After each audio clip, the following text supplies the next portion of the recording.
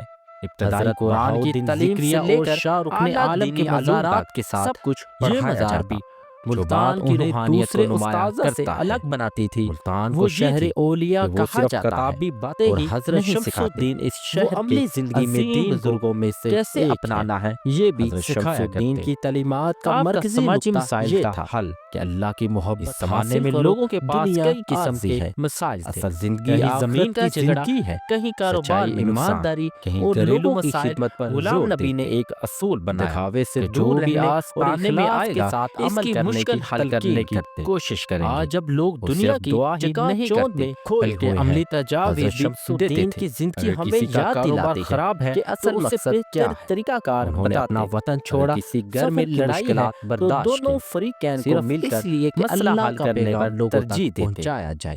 آپ یہ کی ہے خلافت اصل اور جذبہ۔ مریدوں کی تو تربیت۔ ناظرین، یہ کہانی یہاں نقشبندی ختم سلسلے میں نہیں جب ہوتی۔ کوئی شخص مکمل حضرت شمس تربیت الدین حاصل کر سبزواری لیتا کا جسم تو اسے تو خلافت دی ملتان جاتی۔ کی مٹی میں غلام نبی دفن کو ہے، بھی ان لیکن کے ان کی پیروں نے تعلیمات خلافت عطا آج بھی کی۔ اس زندہ کا ہے۔ مطلب یہ تھا کہ ایران اب سے وہ نکل خود کر بھی مرید ملتان بنا تک سکتے پہنچنے ہیں۔ والے انہوں نے اس اپنے فقیر مریدوں نے کی اپنی تربیت زندگی کا کا یہ ایک سبق خاص دیا طریقہ کہ اپنایا اگر تھا۔ دل میں وہ جذبہ کہتے ہو تھے تو کہ پہلے انسان اپنے کچھ آپ بھی کو کر ٹھیک کرو سکتا ہے۔ اور پھر اس کے آج بعد بھی جب دوسروں لوگ کو ان کے سدھارنے کی مزار پر بات جاتے کرو۔ ہیں تو آپ کا سکون علاقہ ملتا یہ ہے۔ امن و امان میں یہ ان کی کردار روحانی طاقت کا برطانوی راج کے اثر ہے۔ دور میں مقامی حکام دوستو، اگر اور یہ لوگوں کے کہانی درمیان اکثر آپ کا دل تنازعات چھو گئی ہوتے ہو تو رہتے۔ ویڈیو غلام کو نبی کو لائک لوگ کریں، اتنا احترام چینل دیتے کو تھے کہ سبسکرائب جب کریں بھی کوئی اور جھگڑا ہوتا گھنٹے کا تو بٹن ضرور دبائیں، اور کمنٹ میں ضرور بتائیں کہ آپ کو کہانی کا کون سا حصہ سب سے زیادہ متاثر کن لگا، اور یہ بھی بتائیں کہ اگلی ویڈیو میں کس بزرگ کے بارے میں جاننا چاہتے ہیں۔ اس ویڈیو کو اپنے دوستوں اور خاندان والوں کے ساتھ ضرور شیئر کریں تاکہ یہ روحانی پیغام زیادہ سے زیادہ لوگوں تک پہنچ سکے۔ اللہ پاک ہمیں ان بزرگوں کی تعلیمات پر عمل کرنے کی توفیق دے۔ اس کے ساتھ ہی مجھے اجازت دیں۔ اللہ حافظ۔